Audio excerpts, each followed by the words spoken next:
Bonjour mesdames, messieurs, bonjour à toutes et à tous et bienvenue à l'événement annuel de Synergriet. Goedemiddag dames en heren, welkom in de Koninklijke Bibliotheek voor het jaarlijkse evenement van Synergriet. We hebben een druk gevuld programma vanmiddag. Zometeen zullen we starten met een welkomstwoord door de secrétaris-général van Synergriet, François Boisselot. Et ensuite, nous allons examiner ensemble les tendances et les évolutions dans le secteur de l'énergie et leur pertinence et signification pour les gestionnaires de réseau. Tijdens 3 panelgesprekken zullen we ons de vraag stellen of die investering van 31 miljard euro in onze netwerken wel zal volstaan tegen 2030. Of flexibiliteit de ultieme oplossing is om de energietransitie goedkoper en sneller te maken en welke rol nieuwe molecules zullen vervullen in de energietransitie. Maar dat is dus voor zometeen. Premièrement, je passe la parole au secrétaire général de Synergriet. Merci d'accueillir avec un applause François Boisselot.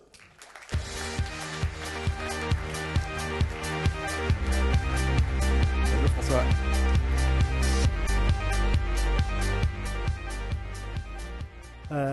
Eerst en vooral welkom. Welkom iedereen op ons derde evenement. Het is superleuk om jullie hier te zien.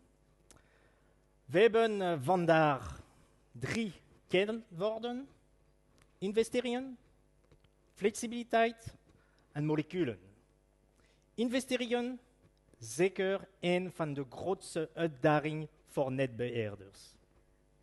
Het gaat over investeringen op de juiste plaats, op het juiste niveau en op het juiste moment. Niet te laat en niet te vroeg. Flexibiliteit. Is dat de ultieme oplossing of is dat alleen een deel van de oplossing? En dan de moleculen. Het input is bekend. Of is ongeveer bekend. En ongeveer is belangrijk. Maar de weg er naartoe is niet zo evident. De toekomst van aardgas, CCS en waterstof is zeker een groot vraagteken voor huishoudens, KMO's en grote bedrijven. Nous avons cet après-midi 2 heures, c'est à la fois peu et beaucoup, pour échanger sur le futur de l'énergie, demain et après-demain. Demain, c'est 2030. À cet horizon, le secteur a déjà annoncé plus de 30 milliards d'euros d'investissement. C'est trop? C'est pas assez? Après-demain, c'est 2030-2050. Ça peut paraître lointain, mais nous devons déjà y penser et nous devons déjà prendre des décisions. Pour conclure, permettez-moi une petite métaphore footballistique. Nous sommes ici les diables rouges de l'énergie. Dans cette équipe des diables rouges de l'énergie, les gestionnaires de réseau sont les milieux de terrain. Ils distribuent les ballons comme ils distribuent les électrons et les molécules. Ils aident les attaquants dans leurs projets, marquer des buts. Ils aident les défenseurs dans leur projet aussi de ne pas prendre de but. Pour avoir une équipe performante, il faut avoir une vue d'ensemble de comment on veut jouer. Est-ce que l'on veut jouer très offensif, tous devant, à la brésilienne? Est-ce qu'on veut jouer défensif, tous derrière? À un moment, on disait à l'italienne, je crois que depuis 2018, on dit à la française. Je savais que ça vous plairait, ça. Peu importe, l'énergie, c'est un jeu collectif. Et on a besoin de cette vision d'ensemble de la façon dont on veut jouer. Une fois qu'on a cette vision, les milieux de terrain, que sont les gestionnaires de réseau, se feront un plaisir de distribuer les bons ballons à tous les acteurs. Je vais m'arrêter là avec ma comparaison footballistique. Je vais faire une dernière passe à notre Kevin De Bruyne du jour, qui lui-même va distribuer les bons ballons ou les bonnes questions à nos différents intervenants. Je vous souhaite à tous un excellent après-midi. Merci François. Zal ik dan maar zeggen, de Rudy Garcia van Synergriet, dames en heren. Goed, tijdens het evenement van vorig jaar zijn we uitgebreid ingegaan op het verkiezingsmemorandum van de sector en op die noodzakelijke investeringen goed voor 31 miljard euro tot 2030. Laten we samen nog even kijken welke projecten er allemaal lopend zijn.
Voilà, c'est votre travail. Et voilà donc un compte-rendu des investissements dans les réseaux. Où en est-on aujourd'hui? Est-ce que les réseaux seront prêts à faciliter la transition énergétique vers 2030? Et quels sont les besoins des clients industriels? Je vais en parler dans un premier panel avec nos invités. Je vous les présente de gauche à droite. Gilles Simon, CEO de Reza. Karel de Brouwer, Director Network Development bij Fastnet. Frank van Brabant, de CEO van Fluvius. Et Bernard Autrive, Group HSE and Engineering Director chez Puratos. Gilles Simon, bonjour. 31 milliards d'ici 2030 pour tous les membres de Synergrit ensemble, c'est un montant énorme. Il y a des gens qui se demandent pourquoi faire finalement? Pourquoi faire? C'est assez facile finalement. C'est pour développer nos réseaux. On oublie trop souvent que sans réseau d'énergie, il n'y a pas de vie. Il n'y a pas de vie dans les ménages, il n'y a pas de vie pour les entreprises, il n'y a pas de développement économique, il n'y a pas de développement social. Aujourd'hui, on est face à des évolutions de la société, on l'a vu au travers du film, à des mutations profondes, des transformations profondes dans les vecteurs énergétiques, dans les comportements, la mobilité électrique, la décarbonation de la société, des besoins aussi en termes de données et de data centers, du stockage. Et tout ça, c'est pour faire en sorte finalement que la société continue à vivre. Et donc nous, ce que nous devons faire, c'est développer nos réseaux. Pour Reza, par exemple, et c'est évidemment la même chose pour les autres DSO, c'est quasi doubler la capacité foisonnée qu'offrent nos réseaux aujourd'hui. Donc c'est doubler les postes de transformation, c'est doubler les cabines, c'est mettre des câbles d'un diamètre plus important. Et donc ce sont des gros travaux d'infrastructure qu'il faut faire pour permettre tout simplement au-dessus de ces infrastructures que la superstructure finalement économique et sociale vive. Yeah. C'est véritablement ça ce que nous devons faire. Alors est-ce que ces moyens sont élevés? Oui, bien sûr. Est-ce qu'ils sont trop élevés? L'avenir nous le dira aussi et on verra évidemment comment les hypothèses et les scénarios que nous avons pris en compte se vérifient ou pas dans l'évolution de la société. Ja, Frank van Brabant, ik hoor Gilles Simon spreken over scenario's. Daar zijn jullie heel erg mee bezig bij Fluvius. Dit voorjaar is er een update gemaakt van jullie lange termijn investeringsplan. Waarom was zo'n update nodig en wat zijn dan de veranderende factoren die jullie mee in de rekening nemen? Wel, allereerst misschien, wij maken investeringsplannen sinds 2022. Wij kijken telkens 10 jaar vooruit en De reden is natuurlijk de energietransitie, die ons toch, zoals net al gezegd, voor enorme uitdagingen stelt. Ik heb net gehoord dat het belangrijk is om op de juiste plaats, op het juiste moment, op het juiste niveau te investeren. Laat nu net dat 3 dingen zijn die wij niet weten op voorhand. Dus die toekomst moeten wij zo goed mogelijk in kaart brengen. Wij doen dat in samenspraak met sectorfederaties, met overheden, met belanghebbenden, om te proberen dat zo nauwkeurig mogelijk te bepalen. Dan gaan we de investeringen daar tegenover zetten en zo 10 jaar ver kijken. Ja, 2022 was er dat eerste grote plan, Klopt. nu een update. Wat is er dan veranderd in die tussentijd? Waarom updaten wij of wat is er veranderd? Hè? Dus elke 2 jaar updaten wij, want natuurlijk die visie op de toekomst die wordt een stukje gecorrigeerd. We leren meer als we bezig zijn, dus elke 2 jaar kennen we iets beter de realiteit en kunnen we die toekomst aanpassen. Als we nu naar ons huidig plan kijken, wat wij nu binnenkort op 1 oktober gaan indienen bij de regulator, dan is de grote verandering daarin bijvoorbeeld dat wij toch een switch gedaan hebben qua investeringen van laagspanning naar middenspanning. En hoe komt dat? Omdat wij in de laagspanning wel wat vertraging zien bij de mobiliteit, ook de warmtepompen die toch wel wat achterop blijven ten opzichte van de verwachtingen 2 jaar geleden. En bij de industrie zien we net het omgekeerde. Daar zien we een stijging van de elektrificatie, ook heel veel meer aanvragen voor batterijen. Ook datacenters die toch wel wat meer naar voren komen dan we 2 jaar geleden dachten. Dus dat heeft genoodzaakt dat wij voor een bedrag van 200 miljoen euro overgeboekt hebben en ook gaan investeren binnen die middenspanning. Wat ik ook geleerd heb op die persconferentie is dat naast het investeringsplan voor de netten er nu ook een specifiek investeringsplan is rond alles wat data en databeheer aangaat. Waarom was het nodig om dat op te splitsen en meer aandacht te geven? Wel, digitalisering is een belangrijke component. Hè. Dus als we de toekomst, of als we klaar willen zijn voor die toekomst, dan zal het en investeren zijn in die infrastructuur en digitaliseren.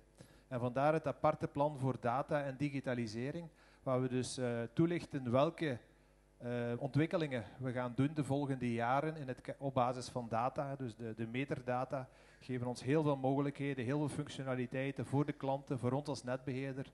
En we doen dus een overzicht wat we de volgende jaren gaan investeren. Het is de eerste keer dat we dat nu gedaan hebben. Ook dat gaan we elke 2 jaar updaten in functie van de evoluties in de maatschappij. Ja. Bernard Autrive, parlons de Puratos. Votre groupe a établi une stratégie en matière de durabilité en 2016 déjà. Les objectifs, c'était fin 2025. Comment y arrivez-vous? Oui, en effet, en 2015, en réalité, notre CEO à l'époque nous a tous surpris en nous disant qu'en 2025, on serait neutre en CO2. On s'est regardé en se demandant, mais qu'est-ce qu'il a vu? et 10 ans plus tard, mais donc d'ici la fin de l'année, on devrait atteindre notre objectif. Donc je pense qu'au niveau de Puratos, on peut être très fier de ce qu'on a fait. Donc être neutre en CO2, ça ne veut pas dire qu'on n'émettra plus de CO2 d'ici la fin de l'année, mais on aura réduit nos émissions de CO2 par tonne produite de 50% sur 10 ans. Les autres 50% seront compensés. Vous êtes au niveau mondial, c'est valable c'est pour l'ensemble du groupe, c'est pas en Belgique, c'est pour l'ensemble du groupe. Hein. Nous avons, je crois, aujourd'hui 73 ou 75 usines dans plus de 50 pays.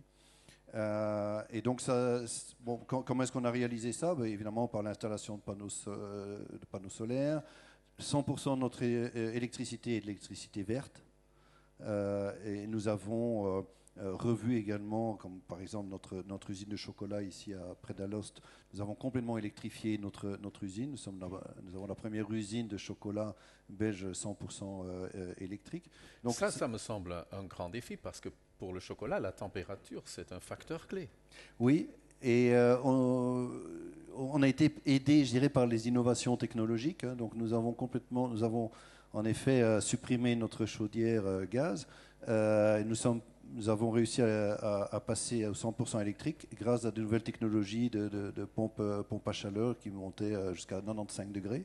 Nous avons été, je pense, vraiment parmi les tout premiers à exploiter ces nouvelles technologies. On a pris un risque. C'était un gros investissement, mais les actionnaires du groupe nous ont fait confiance et on a réalisé ces investissements. Et donc aujourd'hui, on produit notre chocolat près d'Alost, 100% avec de l'énergie verte. Vous avez investi massivement. Qu'attendez-vous des gestionnaires de réseau qui sont là dans la salle? Oui, on a investi massivement, on n'a pas fini. Hein. Fin d'année, on n'arrête pas là. Donc on s'est engagé dans l'initiative Science Based Target. Donc d'ici 2030, quelle que soit d'ailleurs la croissance du groupe, parce qu'on est en groupe en croissance, nous allons devoir réduire nos émissions de CO2 de 42% par rapport à 2022. Donc c'est énorme, quelle que soit la croissance, parce donc on devra compenser en absolu. Qu'est-ce qu'on attend en effet de nos partenaires ici en Belgique par exemple, mais c'est valable ailleurs. D'abord, bien entendu, le prix de l'énergie, le prix de l'électricité est important. Si on veut passer de plus en plus vers l'électrification, il faut que pour un groupe industriel, ces investissements soient réalistes, soient raisonnables financièrement. Donc ça, c'est un point. Mais au-delà même du prix, c'est la visibilité de l'évolution de ce prix. Je prends un exemple. Début de l'année dernière, en 2024, nous avons pris la décision d'investir dans une chaudière électrique sur notre site dans le Limbourg. Au courant de l'année 2024, on a eu l'information que le prix de l'énergie allait augmenter. Et ce n'est qu'en décembre de cette même année qu'on a appris que le coût de distribution augmentait de 58%. La rentabilité de l'investissement est quasi nulle. Puratos peut se permettre de faire ce genre d'investissement avec des rentabilités nulles pour atteindre ses objectifs de sustainability. Mais beaucoup d'industries, j'imagine, ne pourront pas ou ne voudront pas faire ce genre d'investissement sans avoir une visibilité et une stabilité plus grande quant au coût de l'énergie. Et il y a une problématique spécifique aussi, vous m'avez dit, à Saint-Vith. Oui, à Saint-Vith, c'est un autre débat. Mais une autre problématique est la vitesse d'exécution. Quand un groupe industriel tel que Puratos décide d'investir, évidemment, nous avons des visions à long terme, mais lorsque la décision est prise, on avance. La dynamique dans notre business et semble en tout cas être beaucoup plus importante que celle à laquelle on est confronté quand on travaille, notamment avec Saint-Vith, j'en discutais donc, avec nos partenaires. Mais voilà, à Saint-Vith, on travaille avec du fuel encore aujourd'hui, il n'y a pas de gaz, donc on a un projet d'utiliser du CNG. Ce projet est sur la table depuis 5 ans, il n'est toujours pas opérationnel. Voilà, c'est ce genre de délai auquel nous ne sommes pas habitués. Et là, je pense qu'il y a, et pas seulement auprès des distributeurs, avec les distributeurs d'énergie, mais avec tous les acteurs de l'énergie en Wallonie comme en Flandre, je pense qu'on doit se poser les bonnes questions. Comment peut-on, tous ensemble, revoir les procédures, revoir les responsabilités pour accélérer cette transition? Aujourd'hui, ça semble être un vrai chemin de croix. Les subsides, les autorisations, les permis. Je pense que tous ensemble, on devrait se mettre autour de la table et identifier ce qui freine cette transition énergétique. Franck le disait, il y a, je pense, une accélération au niveau des industries plus qu'au niveau des particuliers. Il faut donc que les industriels aient en face d'eux des interlocuteurs et des procédures, des process qui soient plus efficaces qu'aujourd'hui. Gilles Simon, oui, il y a des facteurs qui freinent parfois les industries. On parle de plus en plus de problèmes de puissance. Qu'est-ce qui se passe? Oui, on est confronté à cette électrification de la société sans avoir nécessairement, en effet, de vue sur les modifications des process industriels. Donc au départ, les DSO ont préparé des plans sur les réseaux basse tension avec des hypothèses de modification finalement des clients résidentiels, la mobilité électrique, le chauffage, et on est confronté aujourd'hui en effet à une accélération des modifications dans les process industriels avec dès lors des demandes en électrification qui sont très très importantes. Et donc il y a en effet un problème de puissance et donc il faut une étroite concertation du secteur avec le transporteur, avec Elia en l'occurrence, pour voir où il y a un besoin imminent de renforcement de nos actifs de réseau, de façon à pouvoir évidemment répondre aux demandes des industriels. Alors on n'arrivera en effet pas à tout faire tout de suite. Et donc il va falloir prioriser un certain nombre de choses.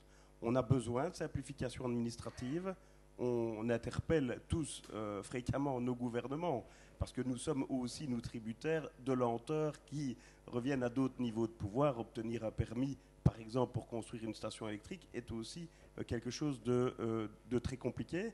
On va avoir besoin aussi de nos législateurs pour mettre en place des mécanismes, notamment de flexibilité, pour organiser la flexibilité sur le prélèvement, et puis oser aussi ce débat de priorisation des usages. Qu'on ne délivre pas nécessairement de la puissance au premier venu. Il faut aussi oser ce débat politique. On n'arrivera pas à délivrer tout de suite, que ce soit nous les DSO, que ce soit le transporteur, puisque ces investissements réseau prennent nécessairement quand même beaucoup de temps. C'est des travaux d'infrastructure. Et c'est vrai qu'aujourd'hui, on est aussi dans un monde où tout le monde veut tout le plus vite possible, et on le comprend bien. Nous aussi, d'ailleurs, c'est ce que nous voulons. Mais il est vrai qu'il va falloir, pour la transition énergétique, trouver des mécanismes législatifs pour aller plus vite. Okay. Si les mécanismes restent ceux qui sont d'application aujourd'hui, nous prendrons du retard. Et j'aurais envie de dire que nous sommes les acteurs de terrain en première ligne. Les clients, qu'ils soient résidentiels ou industriels, c'est chez nous qu'ils frappent. Et quand on n'arrive pas à répondre à leurs demandes, c'est sur nous qu'ils frappent aussi. Et alors que parfois... Ik hoop dat Caro de Brouwer straks niet op u gaat slaan. Exactement, voilà. Mevrouw de Brouwer, ja, laten we eens bij u komen. Fastnet, jullie zijn een leverancier van brandstof voor EV's, laadstations. We zien ze steeds vaker langs onze snelwegen opduiken. Wat is jullie ambitie voor de komende jaren? Waar willen jullie in België naartoe? Ja, we hebben dus globaal als Fastnet Europa één hele grote ambitie voor, als ik het mag herhalen, morgen in 2030 om 1000 laadstations operationeel te hebben doorheen Europa. Vandaag hebben we in België een portefeuille van een 75-tal stations, waarvan er bijna 50 geopend zijn. De rest is nog in ontwikkeling. En ik denk in België dat we die portefeuille tegen 2030 zeker moeten kunnen verdubbelen. Dus ja, dat zijn heel veel laadstations erbij. En ik vind het heel interessant. Met Fastnet zitten we een beetje, ik denk, tussen de twee. Tussen de particuliere gebruiker en industrie. Want uiteindelijk vragen we een hele grote aansluiting voor een bedrijfsaansluiting, bedrijfsvoering. Maar onze klant is de particuliere rijder. En in die zin zijn we eigenlijk een vertaler van wat we ook zien op particulier niveau met de transitie naar elektrische mobiliteit. Maar wij hebben dus een enorm grote energievraag om te kunnen voldoen. Niet noodzakelijk aan de wagens die we vandaag al op de weg zien, maar vooral voor de wagens die we nog gaan zien komen. En dat gaat enorm versnellen de komende jaren. We zitten op een punt van price parity, dus de total cost of ownership van een elektrisch voertuig is al voordeliger dan van een voertuig op brandstof. Natuurlijk, ja, voor de fleet zien we die transitie dan enorm versnellen, want een fleet manager kijkt in total cost of ownership. Voor particulieren zitten we bijna op dat punt, want het aankoopbedrag van de wagen is daar een grotere factor, maar dat gaat enorm snel. Ondanks het feit dat het lijkt dat het niet snel gaat, dat zadelpunt komt er zeker aan. Ja, en als we dan kijken naar jullie ambities in België, u zegt het, we hebben heel veel projecten in de pijplijn zitten en ik onthoud uit ons voorbereidend gesprek dat u gezegd heeft, ik merk de laatste maanden dat het echt een hinderpaal wordt voor onze groei. Het wordt ontzettend moeilijk. Ik herinner mij nog heel levendig, een 7-tal jaar geleden, als we gestart waren, was het, maar in België gaan we dat probleem niet hebben van netaansluiting. Want toen begon het al te morrelen in Nederland. Maar ja, we beginnen dat nu vandaag heel hard te voelen. En noodzakelijk in eigenlijk het feit dat er geen transparantie over wanneer kan die aansluiting komen, wanneer kan dat vermogen er zijn. Dus voor ons, wij zijn een hele grote vragende partij voor enerzijds transparantie over versterkingen in het net. Het is ook oké om met een kleinere aansluiting te starten en gradueel op te bouwen naar een grotere aansluiting. Waarom? We zijn een vertaalslag van de transitie van de voertuigen. Dat gaat niet van vandaag op morgen. Dat is niet zoals een fabriek, aan of uit. Het is een gradueel groeiproces. Maar transparantie en duidelijkheid is ontzettend, ontzettend belangrijk. Als wij weten, je moet 4 jaar wachten om 1 megawatt aan te sluiten, dan gaan wij ons project daarnaar richten. Gaan wij eventueel kleiner starten, gaan we kijken naar batterijen, maar gaan we dat project gaan ontwikkelen. Als wij zeggen, we weten het niet, dan kunnen we niks doen. Dan is het project weg en dan gaan we in een ander land gaan ontwikkelen. Dus het is ontzettend belangrijk om zichtbaarheid te hebben over wat is de upgrade-strategie van de netten en met welke speelruimte kunnen wij onze creativiteit en onze flexibiliteit op tafel brengen.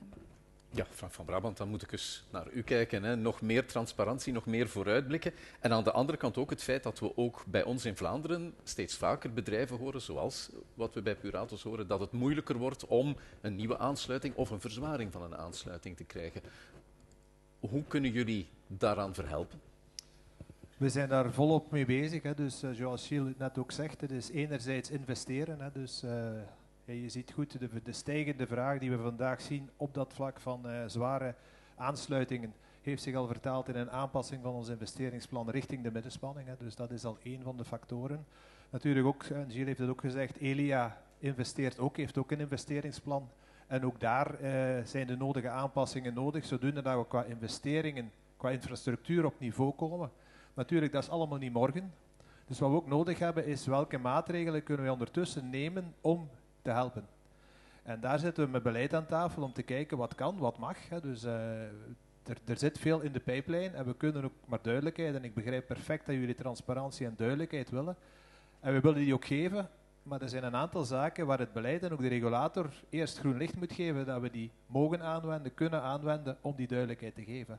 Want het zal een combinatie zijn van investeringen enerzijds en anderzijds, en dat komt straks aan bod, flexibiliteit, vaak in afwachting van de investering. En die duidelijkheid proberen we nu te krijgen, zodoende dat we ook zo snel mogelijk iedereen die vandaag aan het wachten is op antwoorden, dat we die duidelijk kunnen antwoorden. Wat is de situatie en hoe ziet jullie aanvraag eruit? Ja, Caro de Brouwer, dan kom ik toch even terug bij u. Er wordt aan gewerkt, hoor ik Frank van Brabant zeggen, maar ik neem aan dat er nog andere hinderpalen zijn waar u in dit land tegenaan loopt, zeker als u op langere termijn wil gaan plannen. Waar ligt volgens u de oplossing voor de problematieken waar jullie met Fastnet tegenaan lopen? Ja, in de eerste plaats, een oplossing is altijd dialoog. Hij is altijd aan tafel gaan zitten. En ik wil zeker gaan herhalen dat er een hele grote rol te spelen is vanuit het beleid, vanuit de regulatoren, om een visie op tafel te leggen. En ik denk, ik ken de Belgische energiesector best goed vanuit verschillende kanten. Het durven om een ambitieus plan op tafel te leggen is een verantwoordelijkheid die we allemaal hebben. De private sector heeft dat als verantwoordelijkheid, de energiesector en het beleid. En ik denk dat dat een groot gat is die we met z'n allen moeten dichtrijden. En als we ambitieus willen zijn, dan gaat de private sector zich daar zijn schouders onder zetten en de boel gaan doen bewegen. Maar het moet van alle kanten duwen. Monsieur Autrive, c'est un peu le même message que vous avez pour les GRD et pour les politiques? Oui, ouais, comme je l'ai déjà dit, et puis Carole a insisté dessus, je pense que la visibilité et la transparence sont des éléments clés. Hein. Nous sommes des industriels, nous sommes présents au niveau mondial.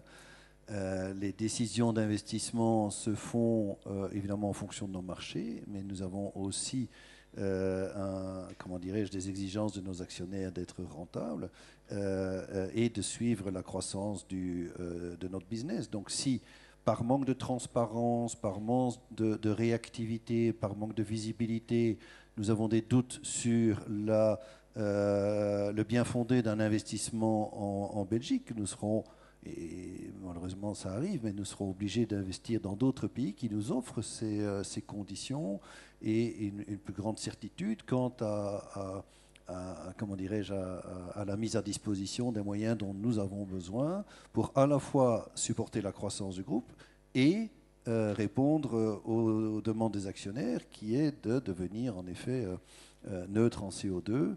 Non seulement sont les actionnaires qui nous le demandent, mais aussi des monstres, entre guillemets, hein, industriels dans notre domaine de l'alimentaire qui attendent de nous également d'être partenaires de leur sustainability journey, de leur évolution. Donc, je ne peux faire que répéter ce qui a été dit, de la transparence, de la visibilité. Un dernier point, on en parlait un peu ce midi également, c'est nous ne sommes pas des utilisateurs de réseau. Aujourd'hui, on a parfois l'impression d'être des utilisateurs de réseau. On voudrait jouer le rôle de client déjà, et puis si possible de partenaire. parce que ce qu'on a dit, on est tous dans le même bateau et on doit vraiment devenir des partenaires. Donc nous avons par exemple en Belgique un très très gros projet dont je ne parlerai pas ici, qui doit nous permettre à terme, d'ici 2030, d'être complètement neutre en CO2, et non pas par l'achat de certificats à 50%, mais complètement neutre. C'est un très très gros projet. Je suis convaincu qu'on ne pourra pas atteindre cet objectif si on n'établit pas un véritable partenariat avec les sociétés de distribution pour le mener à bien dans les délais qui sont les nôtres en tout cas. Gilles Simon, quand j'entends toutes ces ambitions, tous ces projets, on pourrait même se demander, est-ce qu'on ne doit pas avancer? Est-ce qu'on ne doit pas investir encore plus que ce qui était prévu? Oui, aujourd'hui, on sait qu'on va devoir investir beaucoup. Et nous aimerions investir beaucoup plus. Il faut savoir aussi que nous fonctionnons dans un cadre régulé et que nous avons tous des dialogues compétitifs avec nos régulateurs. Et donc, on ne fait pas ce qu'on veut. On investit sur base de scénarios qui sont choisis. Et c'est vrai que parfois, avec le régulateur, on est parfois souvent, pas toujours d'accord avec les scénarios de transition qui sont pris. Et puis on est aussi dans un cadre qui est limité dans le temps. Et donc on négocie toujours finalement un cadre de fonctionnement avec un régulateur. Je ne dis pas que le régulateur nous empêche de travailler, mais il va falloir que tout le monde regarde dans la même direction. Les régulateurs, les gouvernements, les acteurs de terrain. Nous sommes, nous, des acteurs de terrain. Et nous le sommes depuis un gros siècle maintenant. Et donc nous avons voulu toujours accompagner le territoire, accompagner les entreprises, accompagner les municipalités pour qu'elles puissent vivre. C'est notre métier, c'est notre ADN. Et nous voulons aussi, quelque part, plus de clarté, plus de visibilité, plus de transparence sur les visions politiques parce que nous en dépendons aussi. Et nous sommes évidemment d'accord que nous devons toujours améliorer le dialogue, la concertation avec le secteur. Nous devons être plus forts dans la prévisibilité. Nous devons avoir des cartes aujourd'hui interactives de capacité qu'un industriel sache bien longtemps à l'avance que s'il fait un projet dans telle zone, il pourrait être accueilli sur un réseau. C'est absolument nécessaire, je pense, pour l'ensemble finalement de la société avec un grand S. Frank van Brabant, een laatste korte conclusie van u. Waarmee gaat u naar huis vandaag na dit gesprek? Ik denk dat we vooral moeten inzetten op zo snel mogelijk duidelijkheid geven, transparantie geven naar wat de verwachtingen kunnen zijn van diegenen die vandaag met aanvragen zitten. Dat is werk voor ons. We moeten dat samen met het beleid, met de regulator, proberen zo snel mogelijk middelen te hebben om verder te kunnen. Maar die transparantie neem ik toch mee dat die wel gevraagd wordt en dat we daar ook wel voor moeten zorgen. En dan zullen we hierbij afronden. Mag ik jullie bedanken voor jullie deelname aan dit gesprek. Gilles Simon, Karel de Brouwer, Frank van Brabant en Bernard Autrief. Merci.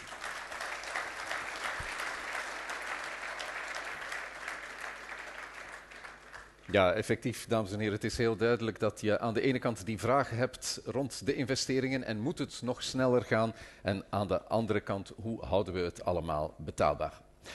Maintenant, il est temps d'aborder le deuxième thème de la journée, et ça, c'est la flexibilité.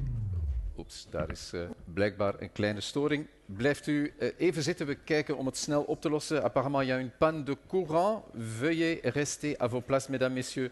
Nous essayons de résoudre le problème au plus vite.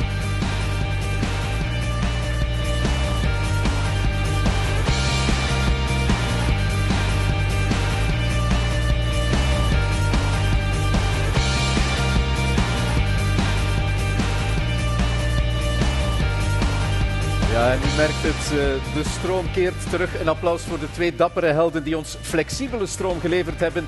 Nicky de Grendelen, voormalig wereldkampioene in het wielrennen op de baan. En Mark Arends van Synergrid. Ja, en we zullen er maar van uitgaan dat we weer stroom hebben en dat ze niet voor de rest van de namiddag op de fiets moeten blijven zitten. Dank jullie wel. Et donc, le deuxième thème de la journée, c'est la flexibilité. Merci de me rejoindre sur scène. Christophe Degree, Managing Director Benewable. Fernand Grivenet, CEO chez Orez. Vincent Verbeke, CEO bij Engie Belgium. En David Zener, Chief Assets Officer van Elia.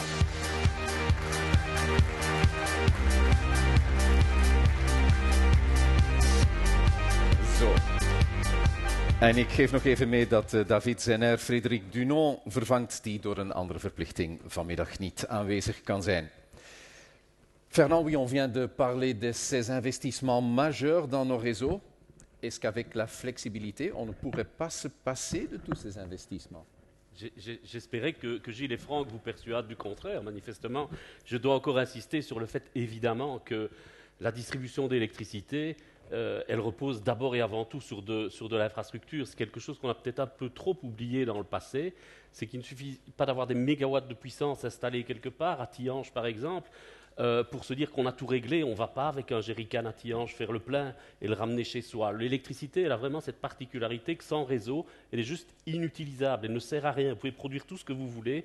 Si vous n'avez pas un réseau de transport, si vous n'avez pas un réseau de distribution pour ramener, pour transformer ce qui est produit dans une centrale nucléaire en quelque chose d'utilisable par un rasoir, par un frigo, par une bagnole électrique, eh bien, vous n'avez rien fait, vous n'avez rien réglé.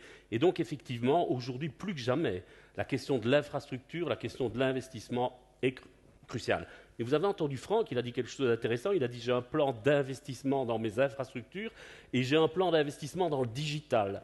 Et ça montre bien effectivement que l'infrastructure n'est pas tout, et ça on l'a toujours dit. L'infrastructure c'est une grosse partie, c'est l'élément, allez, c'est la colonne vertébrale de notre système, mais effectivement à côté de cela, nous pensons vraiment, je l'ai exprimé d'une certaine façon, que le monde du tout, partout, tout le temps, tout de suite, est un monde qui est révolu. Il va falloir que l'on apprenne à ce que ce ne soit pas tout, à ce que ce ne soit pas partout ou n'importe où, à ce que ce ne soit pas tout le temps, ou à ce que ce ne soit pas tout de suite. Et il y a quelque chose que j'ai aimé, enfin, il y a plein de choses que j'ai aimées dans l'intervention d'Anne de Breuer, mais il y a une intervention qui était particulièrement intéressante, tu me le disais Vincent quand on l'entendait, c'est nous, on peut s'habituer à savoir que quelque chose ne sera pas disponible maintenant, si on nous dit quand ce sera disponible. Alors nous pouvons, Christophe dira sans doute pareil, nous pouvons alors adapter ce sont nos projets, nos projets industriels, à ce que vous dites. C'est vrai pour des délais, c'est vrai pour de la flexibilité. Aujourd'hui, tu le sais bien, on discute avec des gens comme Christophe, on discute avec des gens comme Fastnet en leur proposant des modèles de flexibilité. Gros problème aujourd'hui en Wallonie, on ne peut pas les signer, alors même qu'on se met d'accord à deux pour faire quelque chose, on ne peut pas le signer, on attend un décret, on attend quelque chose, oui, non, c'est pas sûr.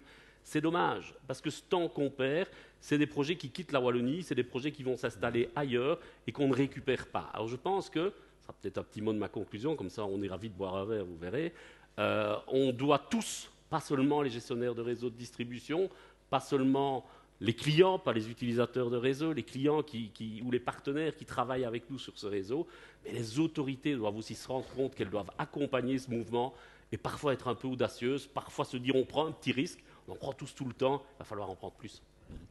David Zener, ik kom bij u. Wat ik ook meepik uit dat vorige gesprek, dat is dat hoe langer hoe meer industriële bedrijven het gevoel hebben dat zij niet altijd de capaciteit kunnen krijgen die ze nodig hebben om net hun ambities in verduurzaming waar te maken.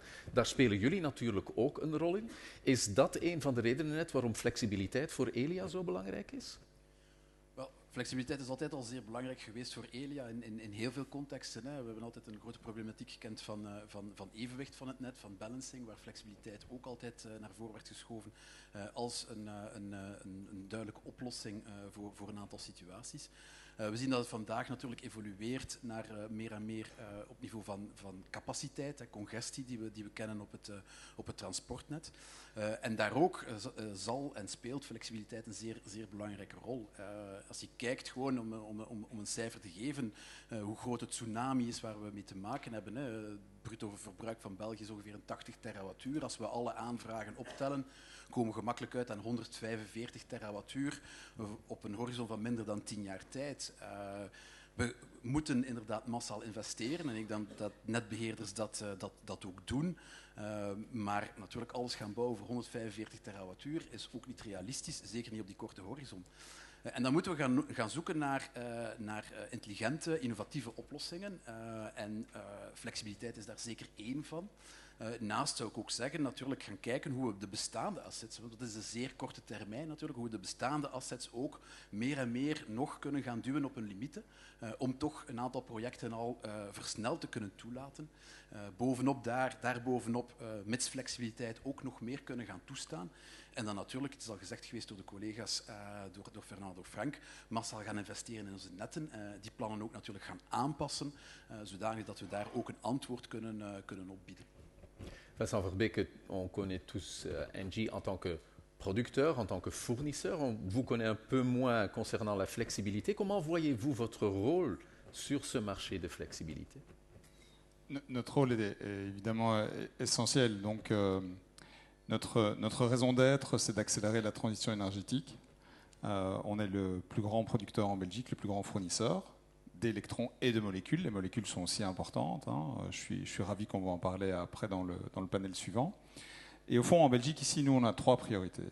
La première, c'est d'accélérer le développement du renouvelable. La deuxième, c'est la flexibilité. Et la troisième, c'est l'accompagnement de nos clients sur leur trajectoire de décarbonisation.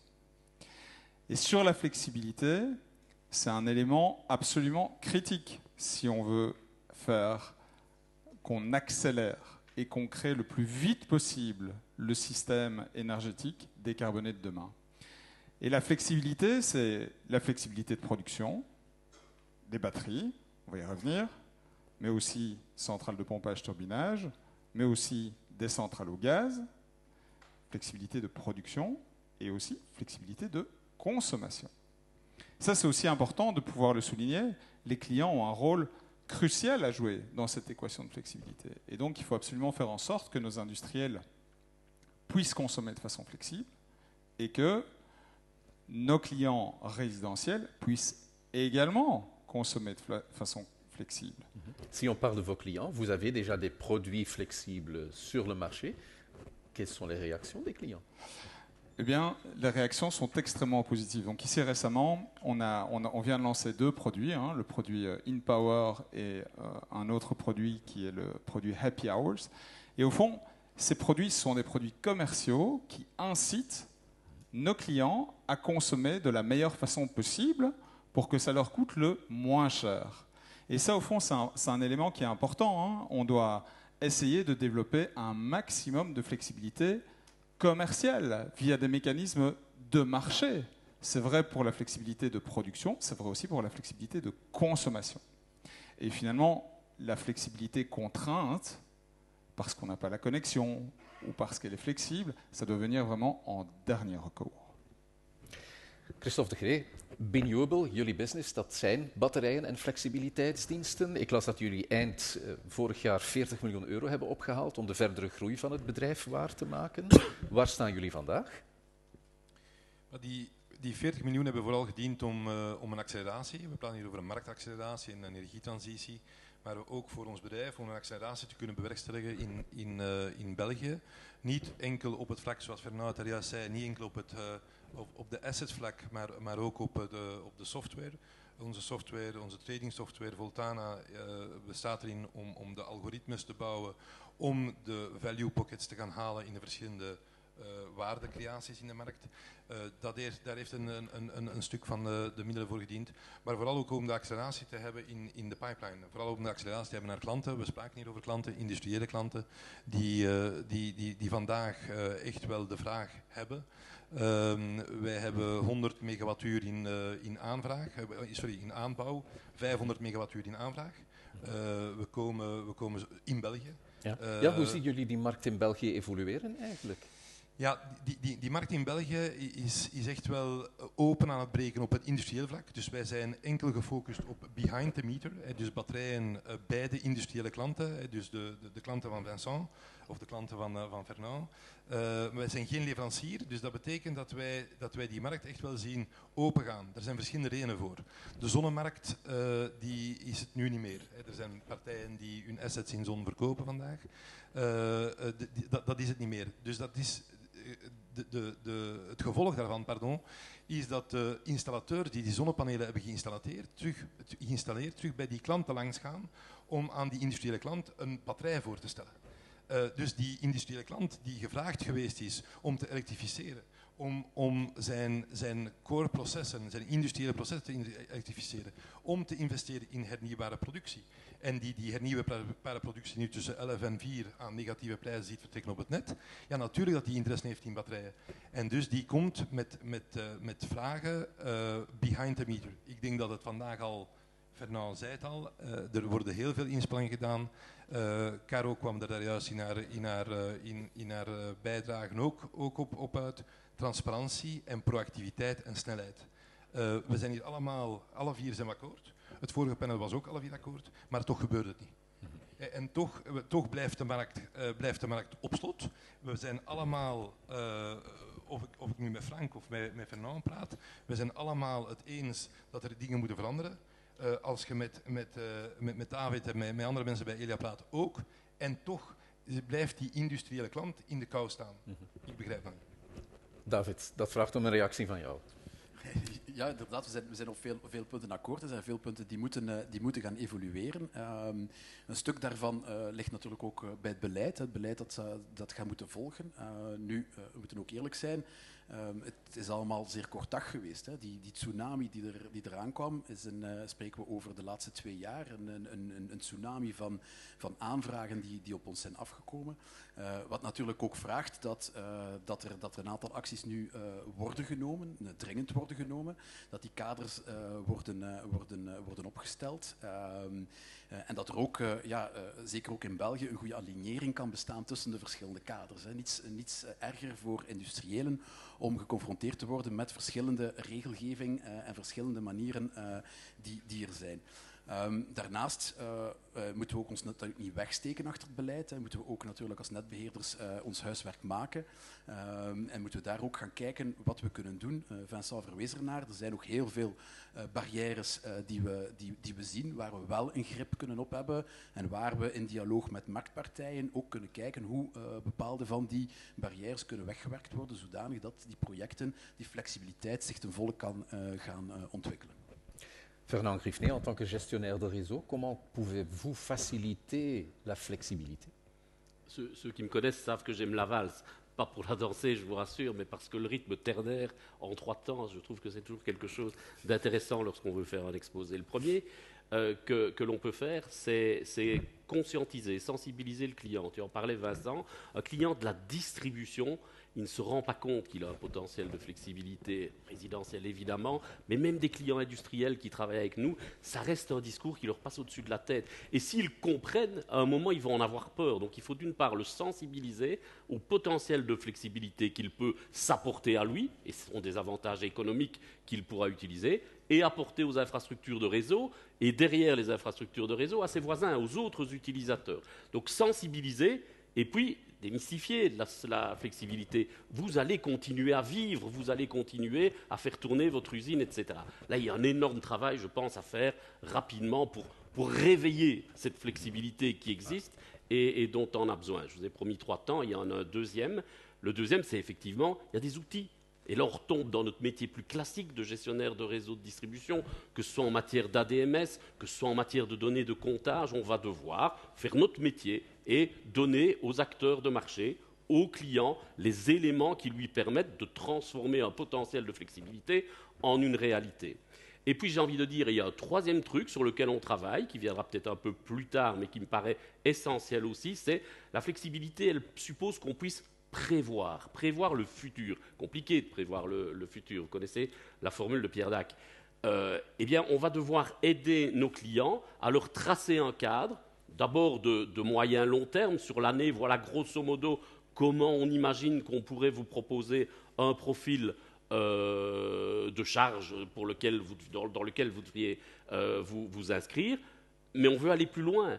Potentiellement, en DEET, le lendemain, on doit être capable un jour de dire à nos clients, ben vous savez, compte tenu des informations, météo par exemple, que l'on a, on pense pouvoir vous dire que ce profil de consommation qu'on vous avait tracé peut être amélioré demain, il y a donc un petit peu de potentiel à aller chercher. C'est nous, entre autres, qui devons donner cette information-là à nos clients pour que la flexibilité, on n'en ait pas peur, on la connaisse et on l'exploite au maximum.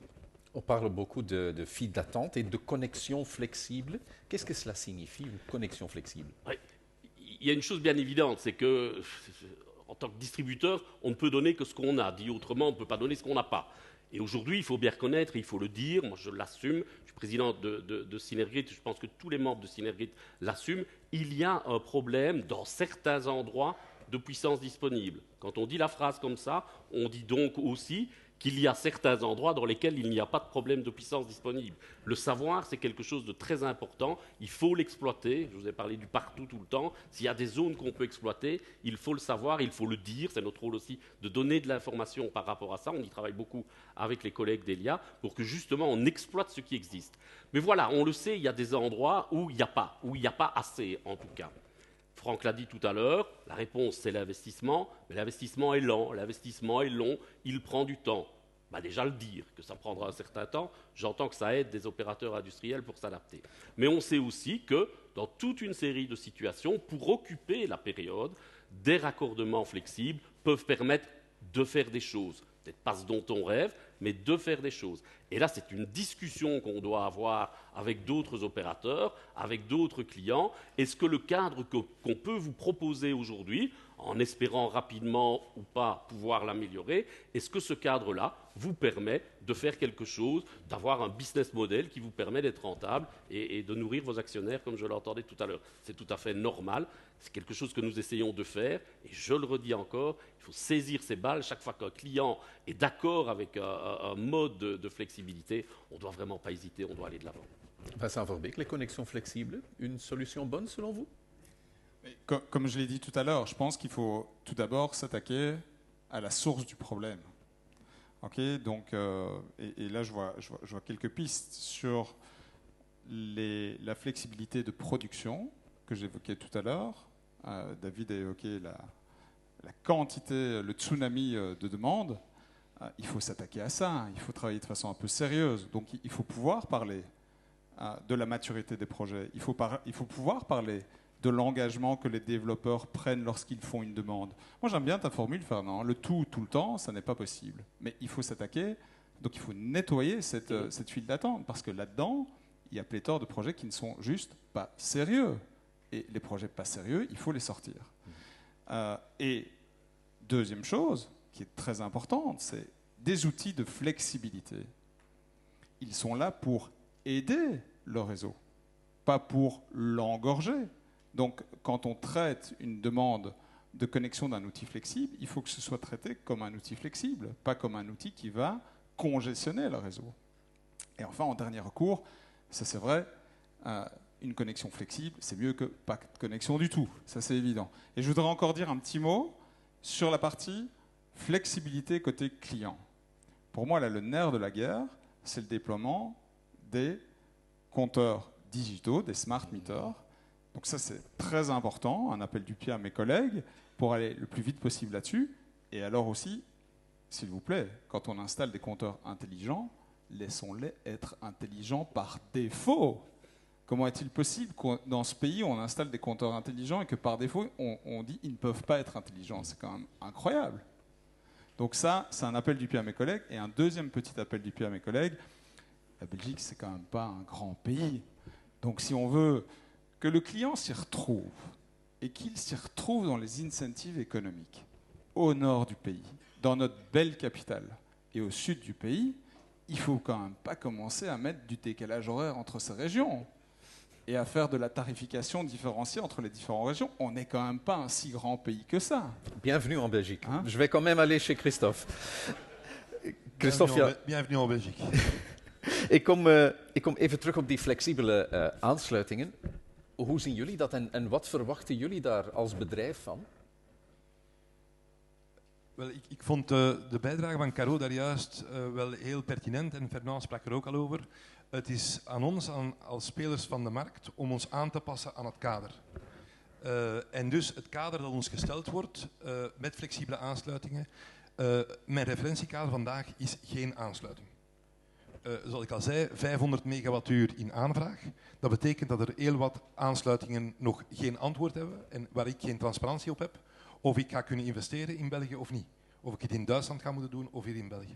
Dus een flexibele aansluiting biedt ons de mogelijkheid, biedt industriële klanten de mogelijkheid om te beslissen of dat die business case, comme tu le disais, Fernand, pardon, of die business case wel rendabel is. En daar moet een commerciële partij, zoals wij, zich op inschrijven. Dus dat is één ding. Tweede ding is, en dat kunnen wij allemaal samen doen, en dat is ook een appel du pied à plusieurs acteurs autour de la table, dat is, we moeten een onderscheid maken tussen front of the meter en behind the meter. Er is een enorme capaciteit die aangevraagd wordt bij de distributienetbeheerders in Vlaanderen en in Wallonië. Bij Elia is er nog een veel grotere capaciteit, 23 gigawattuur, hoor ik. Als we daar al het onderscheid zouden maken, of zouden segmenteren, wat is nu daarvan front en behind? Want het is niet de front of the meter die de lokale netwerken gaat ondersteunen en die gaat decongestioneren, die lokale netwerken. Dat is wel de behind the meter.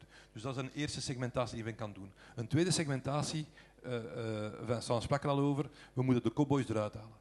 De cowboys die aanvragen doen omdat ze een architect zijn en om een architectenbureau, David, die bij Elia en bij ons is langsgekomen en die denkt, wij hebben hier een grond en die grond gaan we een keer ten gelde maken en we gaan daar een batterijproject op zetten. Dat is geen BSP, dat is geen FSP, dat is geen BRP. Dus dat zijn opportunistische spelers die de markt eigenlijk stuk maken. Tweede vorm van segmentatie. Derde oproep is dat we toch een marktmodel zouden bouwen die net voor die industriële klanten van toepassing is. En een marktmodel waar dat je dus bijvoorbeeld, zoals het in Vlaanderen even van toepassing geweest is, Frank, de submeter, met het aanwijzen van een separate leverancier, wel, dat is een model dat technisch werkt. Dat is een model waar dat de industrieel mee uit de weg kan. Waarom rollen we dit niet uit? Niet enkel in Vlaanderen, aussi dans la belle capitale, aussi en Wallonie, omdat die twee elementen van de submeter en van het aanwijzen van een separate leverancier het gaan mogelijk maken om de flexibiliteit echt te valoriseren. En om ervoor te zorgen dat die flexibiliteit die bij de industriële klanten staat, ook ten dienste staat van de lokale netwerken, om de congestie tegen te gaan. En dat zijn acties die wij wel kunnen nemen, zonder dat we de regulatoren, ik zal ze algemeen nemen, daarvoor nodig hebben vandaag. Messieurs, notre temps est presque écoulé. Mij rest alleen nog om jullie te bedanken voor dit gesprek. Fernand Griffnet, Christophe de Grey, Vincent Verbeke en David Sener.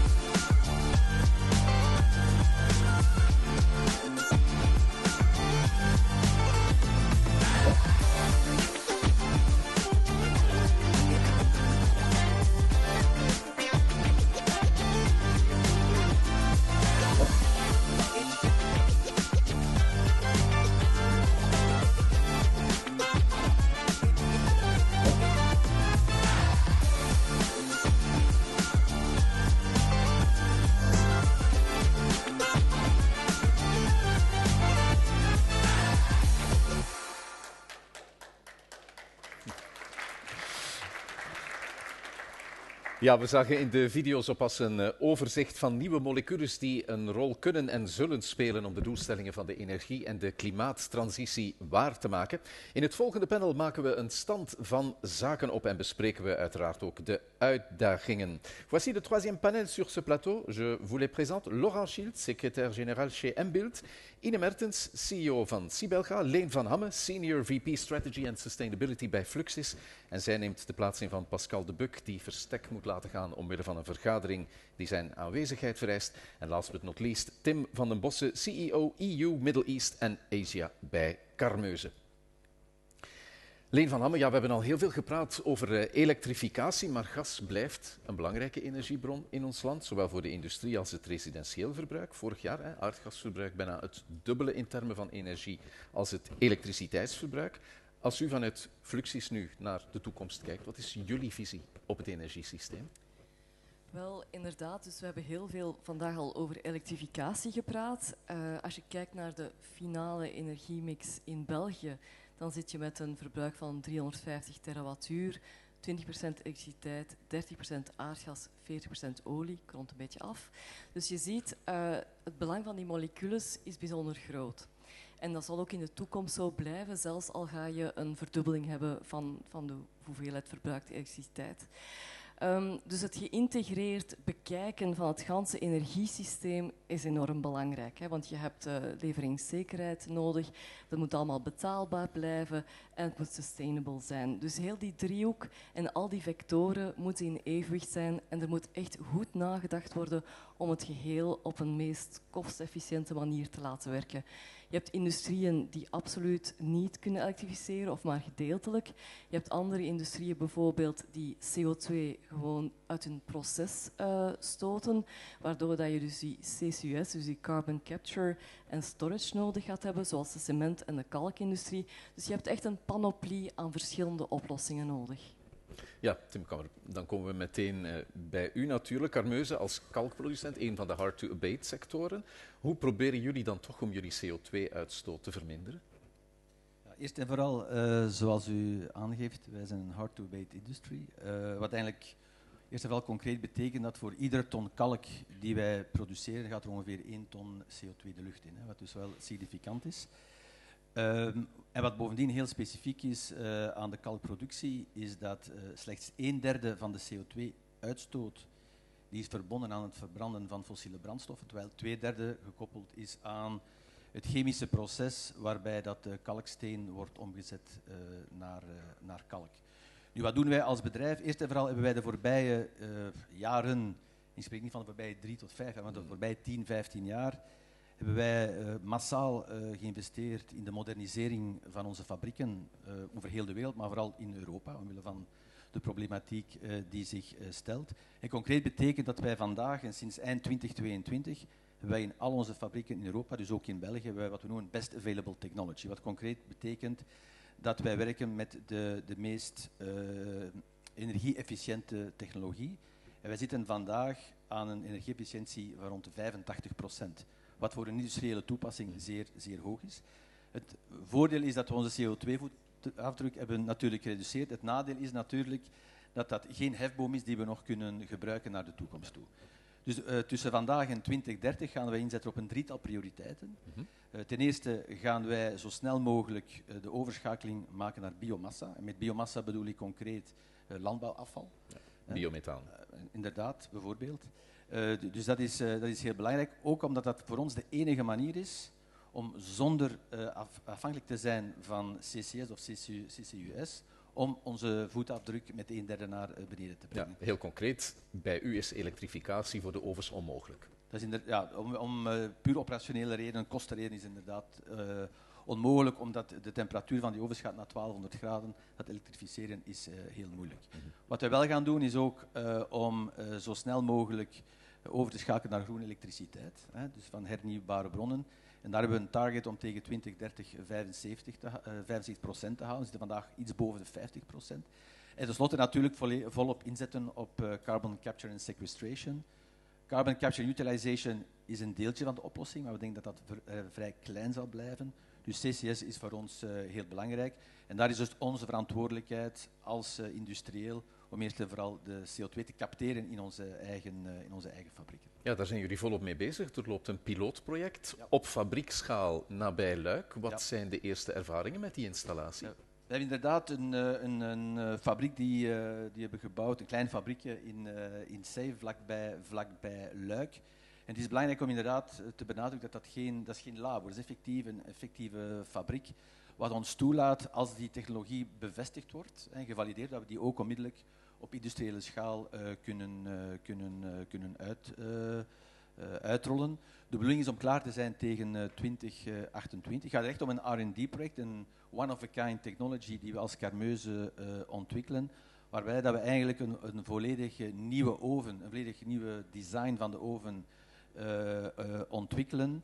En waarbij dat we ook de lucht die we normaal gebruiken voor verbranding, dat we die gaan vervangen door zuivere zuurstof. En hoe ver staan jullie? Lukt het effectief? Wel, op dit moment hebben wij een drietal grote campagnes gedaan. De 4e is gepland voor maart volgend jaar. En na iedere campagne gaan we de technologie verfijnen. En op dit moment behalen wij een concentratie van rond de 75%. U moet weten, de CO2 die uit onze processen komt, heeft een concentratie van slechts 20%. We moeten uiteindelijk naar 98% gaan. Dus door die innovatie te doen, gaan we naar rond de 80% kunnen gaan. En dan gaat er nog een kleine laatste stap nodig zijn om uiteindelijk die 98% te halen. Maar we moeten dat kunnen doen tegen 2028. Alleen is dan het probleem dat wij wel de CO2 kunnen afvangen, maar dan is er natuurlijk geen infrastructuur om die te gaan transporteren. Dus dat betekent dat vandaag die CO2 terug de lucht in gaat. Ja, en die bal moeten we natuurlijk naar u doorgeven, hè? Leen van Hamme. Waar zijn jullie mee bezig net om klaar te zijn voor het moment dat die industrieën hun CO2 willen gaan transporteren? Dat is inderdaad altijd zo met nieuwe oplossingen, zoals CO2. Er zijn nog geen netwerken vandaag, dus dat is altijd kip en het ei. Hè. Dus wie moet er eerst zijn? Dus wij zijn vandaag al volop aan het inzetten op het bouwen van die eerste netwerken, zowel voor waterstof als voor CO2, in het Antwerpse havengebied en tussen Antwerpen en Gent. Dat zijn no-regret investeringen, omdat dat in dus industriële clusters gebeurt. Dat zijn multipurpose leidingen. Dus als het niet is voor waterstof, kunnen ze ook voor CO2 gebruikt worden. En we zijn dus absoluut klaar om dat dus verder te doen voor de spelers van morgen. Natuurlijk, die eerste klanten, die kan je ook niet het volle tarief aanrekenen die ze zouden moeten betalen, moesten ze de investeringen volledig op zich moeten dragen. Dus we hebben daar ook dus effectief die deriskeringsmaatregelen nodig, een kader van Europa, van de overheid, om dat dus mogelijk te maken. Maar het is inderdaad belangrijk dat we dus samen, het is al een aantal keren gezegd, het is niet alleen Fluxys, het is niet alleen de industrie, het is niet alleen de overheid, maar met z'n allen samen. Dus gaan ervoor zorgen dat we die projecten effectief van de grond krijgen. Laurent Schiltz, passons au secteur de la construction. Un enjeu majeur, c'est la décarbonation de la patrimoine résidentiel. Est-ce qu'on est sur la bonne voie? Quels sont les défis que vous voyez dans ce domaine? Alors, est-ce qu'on est sur la bonne voie? J'ai envie de répondre non, surtout à l'heure actuelle. On peut regarder tout ce qui est en train de se passer dans les 3 régions du pays, notamment sur le soutien à la rénovation énergétique. C'est quand même un des gros obstacles. Vous parlez d'obstacles. Je pense qu'il faut aussi apprendre à danser la valse en 3 temps. Le premier temps, c'est l'accessibilité financière. Un récent rapport du Conseil central de l'économie explique quand même que près de 3 ménages sur 4, pour près de 3 ménages sur 4, l'accessibilité financière, l'enjeu financier est un obstacle majeur pour la rénovation énergétique et donc le transfert vers d'autres types d'énergie et de consommation. Et donc, il y en a évidemment 2 autres qui sont quand même des gros enjeux aussi. Le deuxième, c'est le fait d'avoir suffisamment de professionnels qui sont formés, et d'abord informés et conscientisés. Et là, c'est aussi une question de timing. À partir de quand est-ce qu'on va dire à un chauffagiste qui doit former ses ouvriers pour installer des pompes à chaleur? Lui va nous dire à partir du moment où j'ai de la demande. Mais il n'aura pas de demande s'il n'est pas capable de les installer. Le problème, c'est qu'à ce moment-là, il faut une prévisibilité, ça a déjà été abordé. En fait, finalement, les règles pour les petits acteurs sont souvent aussi les mêmes règles pour les grands acteurs. Si on ne sait pas où est-ce qu'on va, comment voulez-vous qu'on prenne à un moment la décision d'investir dans la formation de ces travailleurs? C'est peut-être pas des grands investissements financiers dans des machines, mais finalement investir dans des travailleurs, si c'est pour que 2 ans plus tard, quand la technologie arrive et est mature sur le marché, les travailleurs qu'on avait, ils ont déjà changé d'entreprise ou ils ne travaillent plus dans l'entreprise, on a investi pour rien. Donc là, il y a un vrai enjeu aussi. Et enfin, il y a toute une série de contraintes qui sont notamment à Bruxelles en particulier, qui sont liées au fait qu'on évolue dans des villes. Donc ces contraintes urbaines, je vais prendre l'exemple des pompes à chaleur, c'est quand même aujourd'hui la solution la plus plausible quand on parle de décarboner le chauffage des bâtiments. Aujourd'hui, on n'a aucune certitude par rapport à l'urbanisme que ça va être validé. Et on n'a aucune certitude aussi au niveau du bruit que ça ne va pas provoquer des nuisances trop élevées par rapport aux bénéfices que ça apporte. Et donc il y a toutes ces contraintes qu'il va falloir gérer, et ça fait quand même 3 enjeux déjà énormes. Alors, je vais quand même terminer sur une note positive. On a aujourd'hui au niveau bruxellois, on a Rénolution, mais ça existe aussi des stratégies par rapport à la rénovation énergétique des logements dans les 3 régions, et là on va dans le bon sens. parce qu'on a mis autour de la table plus de 100 acteurs différents, tant privés que publics, pour réfléchir ensemble et mettre ensemble des pratiques pour changer concrètement les choses sur le terrain. Et donc, oui, là, on avance dans le bon sens, mais à un moment, il faut aussi une certaine stabilité de ce cadre, parce que si demain on change de gouvernement et qu'on dit bah non, Rénolution, on va arrêter, on va lancer une nouvelle dynamique, je ne suis pas sûr qu'on va réavoir les 100 acteurs qui ont déjà investi dans cette première mise en œuvre de politique, de stratégie de la rénovation énergétique. Ine Mertens, quand on parle de stratégie et de réflexion, il y a un task force à Bruxelles qui étudie l'avenir du gaz, l'avenir des réseaux de distribution. Qu'est-ce que vous pouvez nous en révéler?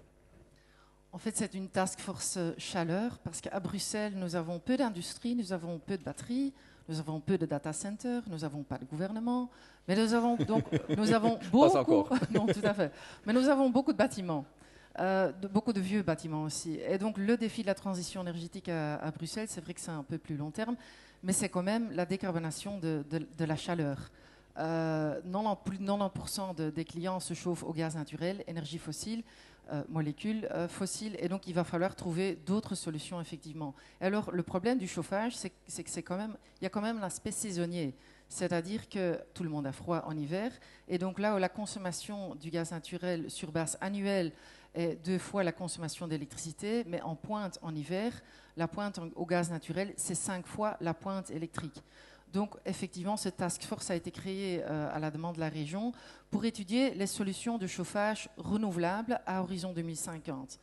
Fin 2024, les premières conclusions étaient livrées par rapport aux sources de chaleur. Et conclusion, c'est que même si on déploie toutes les solutions possibles imaginables, ryothermie, aquathermie, aérothermie, géothermie, le biogaz, tout, il manquera toujours 30%. 30% des besoins ne sera pas couvert essentiellement pour des contraintes urbanistiques, comme Laurent l'a déjà dit. Ça veut dire aussi qu'il va falloir promouvoir, à côté des solutions individuelles, les pompes à chaleur, il va falloir aussi promouvoir des solutions collectives. Solutions collectives, déjà, dans un immeuble appartement, il faudra revenir à la chaufferie collective, qui est une sorte de réseau de chaleur vertical. Et puis, il faudra aussi promouvoir les réseaux de chaleur en voirie publique. En voirie publique, qui permettra justement de relier certains immeubles. À Bruxelles, on a une très haute densité, donc les réseaux de chaleur peuvent faire partie de l'équation. Deuxième phase de travaux de la task force, c'est la vision zonée. Donc par quartier, on va identifier quelle est la chaleur, la source de chaleur la plus probante, et on va, en combinant des critères financiers, des critères techniques et de l'efficacité énergétique, essayer d'identifier quelle est la source de chaleur la plus probante. Parce qu'il faut effectivement avoir la vision. Il faut que le client final, il sache ce qu'il doit faire pour changer son mode de chauffage. Et à côté de ça, pour Sibelga, égoïstement, c'est très important de savoir entre les différents vecteurs énergétiques, l'électricité, les gaz naturels et les réseaux de chaleur. Et les réseaux de chaleur, in fine, c'est la distribution d'eau chaude, donc aussi une molécule verte, je vais dire, qu'on va distribuer. Entre ces 3 vecteurs, il faudra une vision intégrée des différents vecteurs. Als we dan spreken over die warmtenetwerken, die misschien een stukje mirakeloplossing zouden kunnen zijn, wat zijn jullie ervaringen tot nu toe met warmtenetwerken? Zijn warmtenetwerken de mirakeloplossing? Inderdaad, dat is een goede vraag. Nu, warmtenetwerken gaan voor ons wel echt deel uitmaken van de mix van morgen.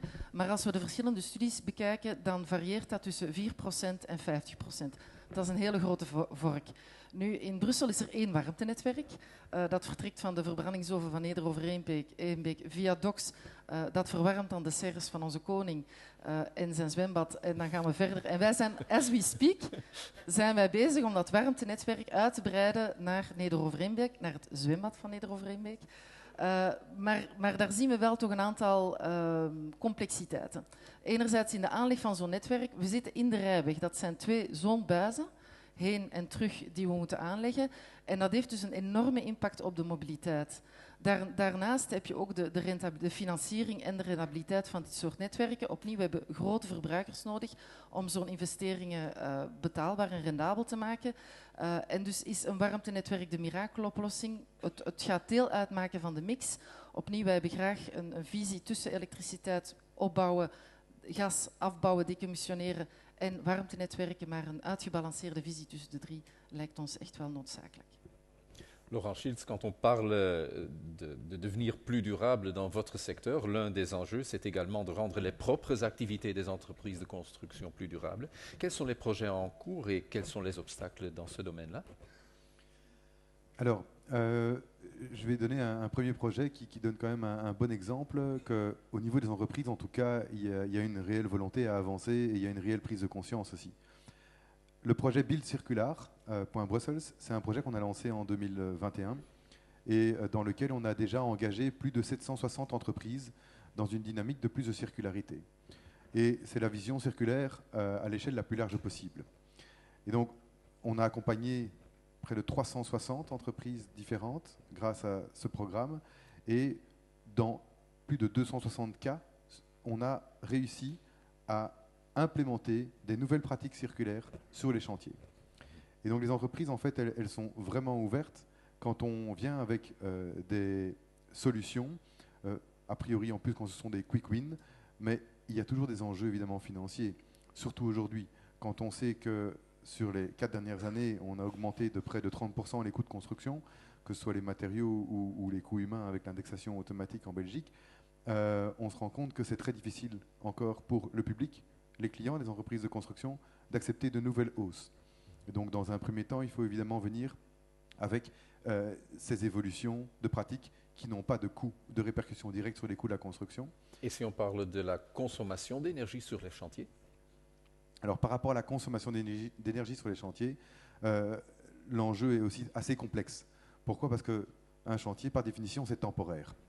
Et donc, qui dit investissement dans des installations, dit qu'il faut les rentabiliser sur un très très court terme. Ou alors, on en revient au problème que je disais, d'augmenter les coûts et ce que les clients aujourd'hui ne sont plus prêts à payer. Et donc là, il y a un réel enjeu, mais je pense qu'il y a des solutions aussi. On est en train de travailler d'ailleurs avec Sibelga, parce qu'aujourd'hui, malheureusement, encore beaucoup trop de chantiers, alors qu'on n'a pas de problème de capacité sur les réseaux à Bruxelles. Beaucoup trop de chantiers ne sont pas raccordés et fonctionnent encore avec des groupes électrogènes. Alors, pourquoi? Parce que quand on fait une demande pour se raccorder au chantier, le timing parfois est quand même assez long et en plus, l'investissement nécessaire dans une cabine électrique pour pouvoir gérer ces pics de consommation qui sont souvent à cause des grues, en fait, est beaucoup trop important. Alors maintenant, il y a des solutions, on y travaille. La solution, c'est peut-être d'anticiper les demandes de raccordement des futurs utilisateurs, notamment maintenant quand on sait qu'on va mettre des bornes dans un parking. Clairement, si on a déjà la capacité pour ces futures bornes dans le parking, on peut probablement déjà installer un certain nombre d'installations de chantier, d'engins de chantier sur cette capacité-là. Il y a l'autre solution qui est aussi de travailler avec des batteries demain. Leur installation est encore aussi relativement coûteuse, surtout si on a des systèmes de batteries mobiles, mais on est en train de faire les premiers tests. Donc les entreprises sont prêtes, elles veulent bien avancer. À partir du moment où on sait où on va et où on a des solutions qui sont aussi financièrement soutenables, parce qu'au final, c'est le client qui doit payer. Ja. Tim van den Bossen, dat is een mooi bruggetje naar u. De oplossingen van de toekomst die moeten haalbaar en betaalbaar zijn. Wat ziet u als haalbare en potentieel rendabele oplossingen voor uw sector? Eerst en vooral, zoals ik gezegd heb eerder deze middag, CCS is voor ons heel belangrijk. Dat is echt essentieel. Wat belangrijk is daar, als we kijken naar de elektriciteit, als we die oplossingen en technologie implementeren, zullen wij 7 tot 10 maal zoveel elektriciteit nodig hebben vandaag. Bovendien moet elektriciteit groen zijn. En vandaag is die capaciteit, zoals al eerder gezegd is, die is er vandaag niet. Groene waterstof is voor ons, omwille van verschillende redenen, dat ik nu niet dieper op ga ingaan, is voor ons eigenlijk ook geen oplossing. We moeten natuurlijk wel uiteindelijk decarboniseren. CO2 gaat steeds duurder worden. En op een gegeven moment, wij als industrie, wij gaan ook onze emissierechten verliezen. Vandaag is dat eigenlijk officieel 2034. Het zal waarschijnlijk opgeschoven worden naar 2039, misschien nog iets later. Maar als wij niet decarboniseren, gaan wij uiteindelijk onze emissierechten verliezen en zullen wij niet meer kunnen produceren. Dus we moeten zeker en vast decarboniseren. Het grote probleem voor ons, en dat is ook al gezegd vandaag, is natuurlijk de business case. Ja. Als wij op een rendabele manier CCS willen implementeren, moet de CO2-kost die moet naar boven de €200 gaan. Anders en die is vandaag 70, 80? Vandaag zit rond de 75, 80 euro per ton, dus dat is nog een hele weg te gaan. En het grootste probleem is uiteindelijk dan nog de markt. De markt moet ook bereid zijn om groene producten op te nemen. Je moet ook bereid zijn om natuurlijk een prijs te betalen die een pak hoger zal zijn dan de prijs vandaag. Ik zeg altijd, een groenere economie zal een duurdere economie zijn. Dus daar zit toch wel wat uitdagingen rond de business case. Om die uitdagingen finaal te kunnen aangaan, wat verwacht u van de netbeheerders? Ja, om het heel eenvoudig te stellen, is natuurlijk het tijdig en het economisch interessant opzetten van de nodige infrastructuur.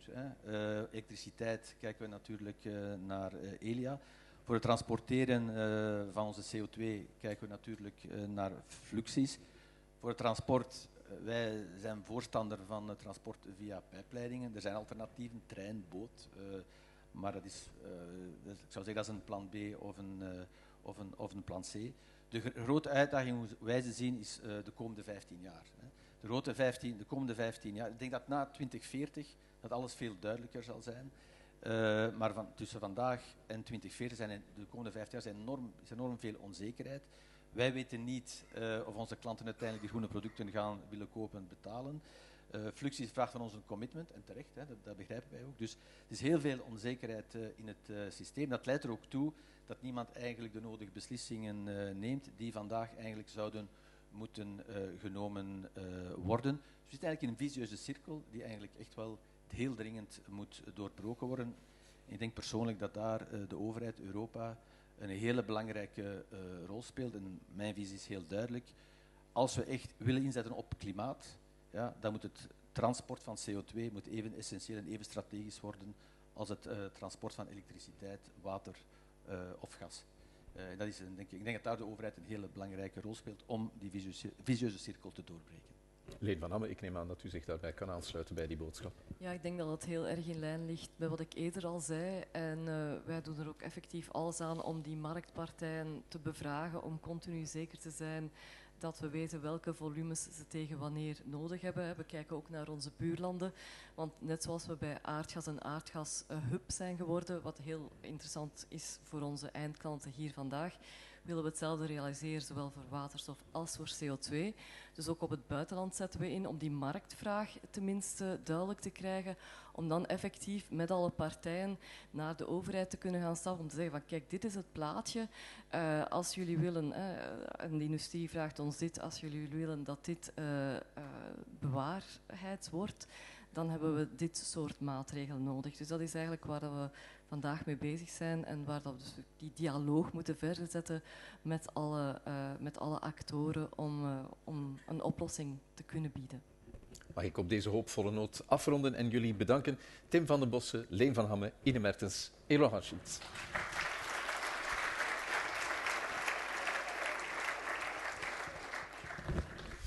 Ja, dames en heren, het is duidelijk dat de energiesector en zeker ook de wereld van de netbeheerders in volle evolutie blijft. Verder investeren en innoveren om de energietransitie te laten slagen, dat is de boodschap. Maintenant, comment le gouvernement fédéral perçoit-il l'évolution du secteur? Quels défis voit-il? Et comment peut-il contribuer à la transition que réalisent les gestionnaires de réseau? Nous sommes heureux que le ministre fédéral de l'Énergie, M. Mathieu Billet, ait pris le temps de venir partager sa vision avec nous. Graag uw aandacht, dames en heren, voor de federale minister van Energie, Mathieu Billet. Dank u wel.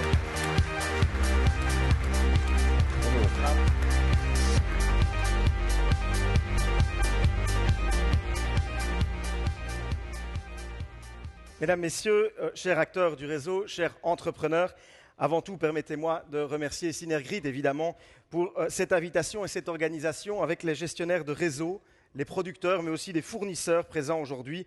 Vous êtes sans aucun doute la colonne vertébrale de notre système énergétique. Sans réseau solide, il n'y a ni industrie compétitive, il n'y a pas de transition énergétique, il n'y a pas non plus d'électrification. Et donc, c'est évidemment un grand plaisir pour moi d'être là aujourd'hui pour partager avec vous quelques éléments de la politique de ce gouvernement. Ce gouvernement veut envoyer un message clair. Il s'engage à créer un cadre à la fois lisible, mais à la fois aussi juste et prévisible. Nous savons tous que l'incertitude est l'ennemi des entreprises. C'est pourquoi notre mission est d'établir des régulations objectives, mais aussi indépendantes et fondées sur des données concrètes. Vous le savez, au cours des derniers mois, une conviction a guidé notre gouvernement, garantir à chaque citoyen une énergie durable, une énergie fiable, mais surtout une énergie abordable. Le message des électeurs était sans ambiguïté. Il était temps de tourner la page des hésitations et du dogmatisme du passé. Nous avons donc choisi de ne pas opposer les technologies, mais de consolider un cap clair et pragmatique, d'ailleurs mis en avant par le dernier papier du Bureau du Plan paru ce lundi, qui met en place et qui soutient un mix énergétique équilibré pour une décarbonation que nous devons atteindre d'ici 2050. Et ce mix énergétique, c'est d'un côté, vous le savez, le nucléaire qui a retrouvé une place dans ce mix énergétique. La prolongation de Doel 4 et Tihange 3 et Vincent Verbeek qui était là tout à l'heure, que je remercie pour le travail fondamental qu'ils produisent au sein d'Engie pour remettre ces réacteurs dans notre circuit. Et donc, cette prolongation de Doel 4 et Tihange 3 pour 10 ans et la levée également de l'interdiction de construire de nouvelles capacités sont des mesures concrètes qui permettent de sécuriser notre approvisionnement et qui permettent aussi la décarbonation. Mais je le disais, un mix énergétique qui marche sur deux jambes, il y a le renouvelable, ce deuxième pilier, avec notamment l'éolien en mer du Nord, qui reste un pilier essentiel. Il y a eu des problèmes, on peut le dire, avec l'île énergétique. Cette île énergétique a été réorientée sur des bases plus solides, évitant plusieurs milliards de surcoûts pour nos ménages et pour nos entreprises, tout en maintenant une ambition pour le bénéfice direct du pouvoir d'achat et de la compétitivité. Parallèlement, il y a l'innovation également. L'innovation continue d'être un moteur clé pour notre pays. Le Fonds de transition énergétique a ainsi permis de soutenir des projets concrets dans la recherche, a permis de soutenir les PME, mais également les start-up qui font partie intégrante de la solution. Le 10e appel à projet de ce Fonds de transition énergétique sera publié dans quelques semaines. En résumé, notre cap est clairement défini. Il s'agit d'un mix énergétique bas carbone, un mix énergétique robuste, mais surtout un mix énergétique abordable où nucléaire et renouvelable se complètent pour répondre aux défis de demain. Dans le même mouvement, il convient également de prioriser. La règle que nous connaissons du premier arrivé, premier servi ne suffit plus lorsque les files d'attente pour les connexions s'allongent. Sans renier les aspects juridiques, une priorisation des raccordements doit être envisagée et reposer sur des critères transparents et objectivables. L'objectif est simple, consolider les réseaux en priorisant les projets au regard de besoins et du rapport coût-bénéfice. Pour y parvenir, plusieurs leviers peuvent être mobilisés de manière pragmatique.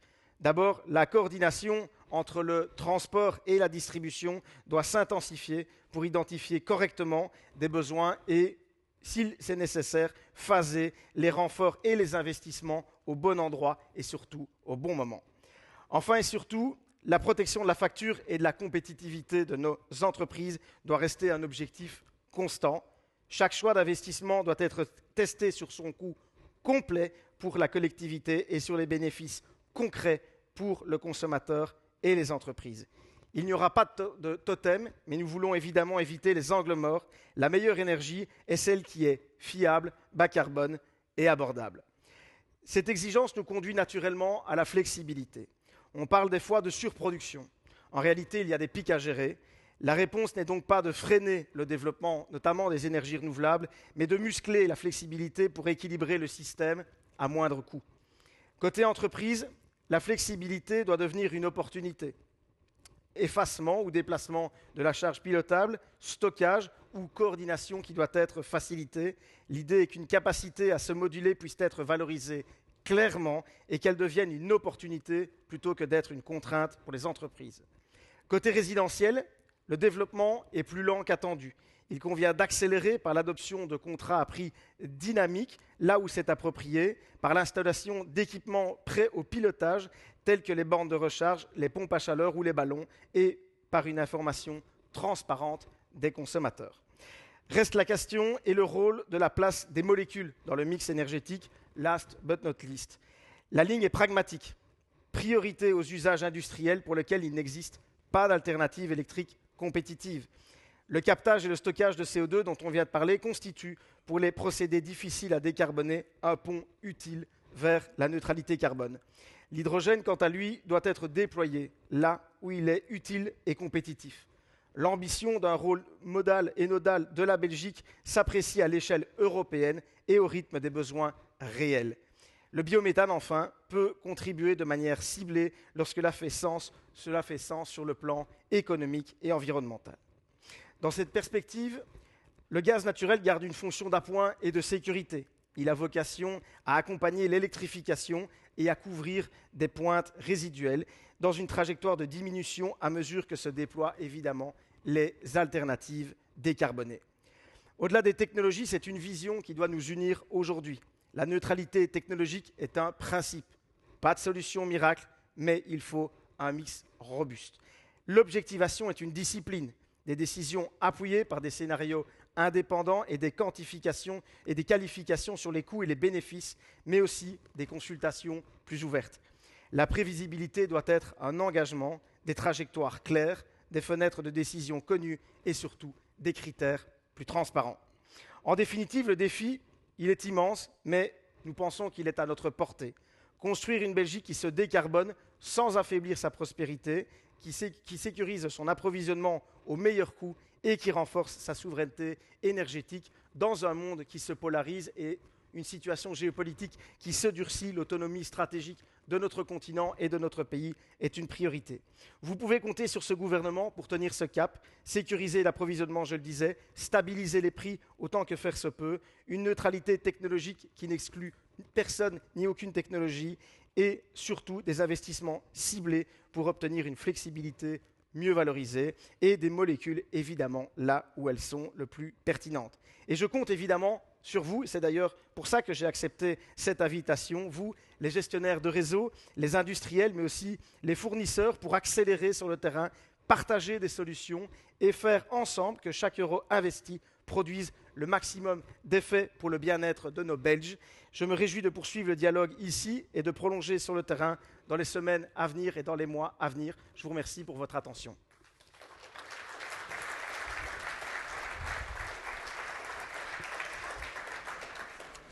Monsieur Biet, merci. Dames en heren, het is stilaan tijd om af te ronden. We hebben 3 boeiende panels gehad. Die hebben aangetoond hoe de netbedrijven volop bezig zijn om de toekomst voor te bereiden, maar ook om te kijken welke verwachtingen industriële klanten en andere actoren uit de energiewereld nog hebben. Het sleutelwoord is ongetwijfeld samenwerking tussen alle betrokken actoren, residentiële klanten, B2B-klanten, energieproducenten, leveranciers, netbeheerders en niet in het minst het beleid. Nous allons maintenant terminer avec les conclusions du président de Synergrit, Fernand Griffney. Monsieur Griffney, je vais vous passer le ballon. Je suis sûr que vous allez marquer le dernier but.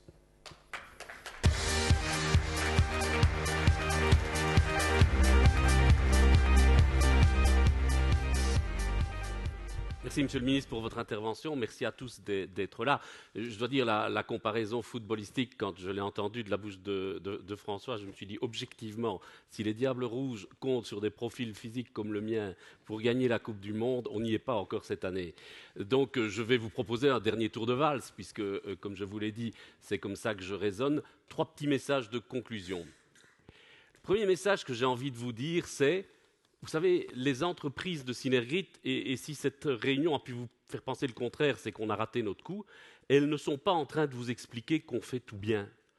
On sait qu'on peut s'améliorer, on sait qu'on peut être plus à votre écoute. On n'est pas ici en train de vous dire « vous devez vous adapter à nous, vous devez nous prévenir plus à l'avance ». Bien sûr, on doit faire ça tous ensemble, mais on est conscient d'une chose, c'est que notre chemin, il est là aussi, on doit faire des choses, on doit s'améliorer. On a essayé de vous persuader qu'il y a une volonté chez l'ensemble de nos sociétés vraiment de faire mieux, d'être à vos côtés dans un contexte, deuxième message, on ne va pas se raconter d'histoire, qui est pas difficile, très difficile.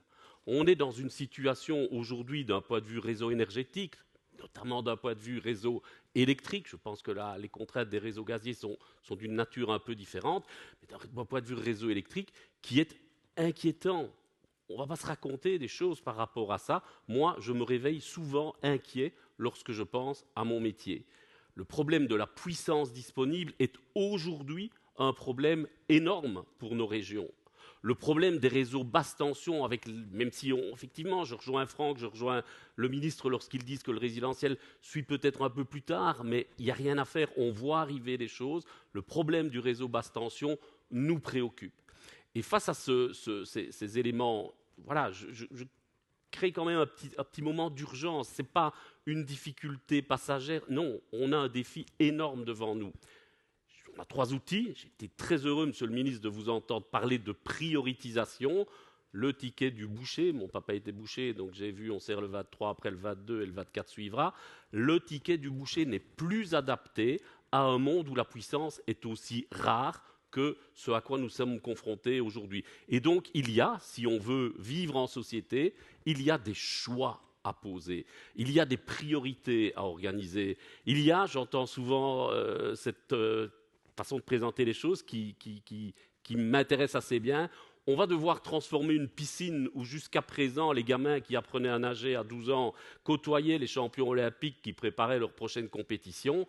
On va devoir tracer des couloirs de nage qui auront leur logique propre, dans lesquels les batteries se développeront pour l'un, le fast charging se développera pour l'autre, la basse tension d'autre part. On va devoir apprendre à penser en bande de natation beaucoup plus qu'en piscine dans laquelle il y a une espèce naturellement d'équilibre qui se fait. Donc la question de la priorité, je suis heureux d'entendre que le gouvernement y est sensible. Il faut que nos gouvernements régionaux suivent aussi. Ça ne vaut pas que pour le réseau de transport, ça vaut pour les réseaux de distribution. Premier élément, la priorité. Deuxième élément, bien évidemment, la flexibilité. Mon appel, c'est on doit oser y aller, on ne doit pas être frileux tous ensemble par rapport à ces questions de flexibilité dès qu'on peut les mettre en place, dès qu'un gestionnaire de réseau a un client qui est capable de s'accorder à quelque chose, on doit pouvoir prendre des risques et y aller, sinon c'est du temps qu'on perd. Donc la flexibilité est très très importante. Et puis, ça ne vous étonnera pas, les investissements. Cet environnement dans lequel nous vivons fait qu'il n'est pas possible d'imaginer de financer le développement de nos infrastructures en se disant on va faire comme le passé, qu'on va un peu indexer ou je ne sais pas quoi. Il y a là un nouveau métier qui est en train de se mettre en place. On doit penser avec de nouvelles lunettes. Je ne crois pas qu'on pense avec des lunettes, mais enfin, vous avez compris ce que je voulais dire. On doit arriver vraiment à se détacher du passé et construire le futur. J'entends parler évidemment de la facture énergétique et du fait que nous avons tous la responsabilité de la contenir. C'est vrai. Mais on doit penser autrement le tarif, on ne doit plus penser le tarif électrique isolé, on doit penser le tarif énergétique, on ne doit plus penser le tarif énergie, on doit de plus en plus penser à un tarif puissance. Aujourd'hui, nos problèmes ne sont pas tellement des problèmes d'énergie, nos problèmes sont de plus en plus des problèmes de profil, des problèmes de puissance, des problèmes de pointe.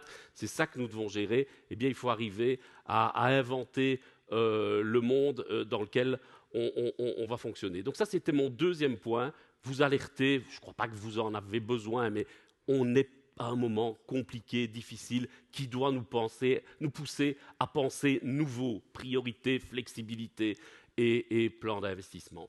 Et puis, il y a un troisième élément qui me marquait quand j'entendais les collègues s'exprimer, c'est au fond ce qui fait la particularité d'une fédération comme Synergrit et ce qui fait la particularité des entreprises qui la composent, c'est que peut-être moins que d'autres, on travaille pour nous.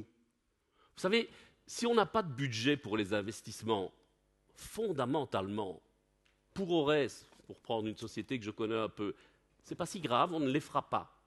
C'est pas pour nous qu'on se bat. Si on n'arrive pas à faire ces investissements, si on n'arrive pas à mettre en place des règles de priorité, si on n'arrive pas à inventer le cadre et à le faire fonctionner de la flexibilité, ce n'est pas les gestionnaires de réseau qui vont souffrir. Ce sont tous vos projets qui ne se réaliseront pas, qui seront reportés, qui seront plus coûteux.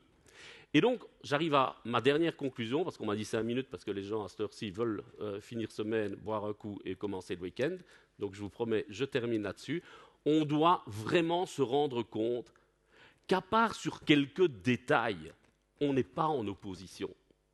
On recherche tous la même chose. On l'a vu dans les panels. On a essayé de mettre des patrons d'entreprise de Synergrit avec des clients des réseaux de distribution, des clients des réseaux de transport. Il n'y a pas eu tellement d'opposition. Ce qui vaut pour les clients et les opérateurs de réseau vaut pour le politique. Les politiques, les régions, Ine, tu rappelais que tu en cherches encore, mais dans d'autres régions, on les a trouvées. Donc les régions, le fédéral, les régulateurs. J'ai entendu aussi la remarque de Vincent Verbeek. Effectivement, on a régionalisé la distribution, ce n'est pas pour faire tous pareil. Mais soyons sérieux, il n'y a pas de fuseau horaire en Belgique, quand même. On n'a pas de décalage entre entre le nord et le sud. C'est quand même bizarre comme décalage horaire d'imaginer qu'il n'est pas entre l'est et l'ouest, mais entre le nord et le sud. On doit arriver à se dire ça ne vaut pas la peine de faire régional autonomiste pour faire régional autonomiste sur des questions pareilles. Il y en a d'autres qui le méritent tout à fait, mais peut-être pas là-dessus. Et donc voilà, c'est ce dernier appel, et je termine là-dessus, à essayer de travailler ensemble, d'être partenaires sur toute une série de choses, parce que je crois vraiment que ce qui nous oppose est beaucoup plus marginal que ce qui nous réunit. Il me reste vraiment à vous remercier pour votre présence, ça nous fait plaisir à Synergrid de voir que 200 personnes viennent nous rejoindre à Bruxelles, c'est quand même plus compliqué qu'à Oufé pour circuler, donc viennent nous rejoindre à Bruxelles un vendredi après-midi. Je vous remercie d'être ici. Je vous souhaite un excellent week-end, une bonne continuation et n'hésitez pas à prendre contact avec vos gestionnaires de réseau. Ils sont à votre disposition pour réaliser vos projets.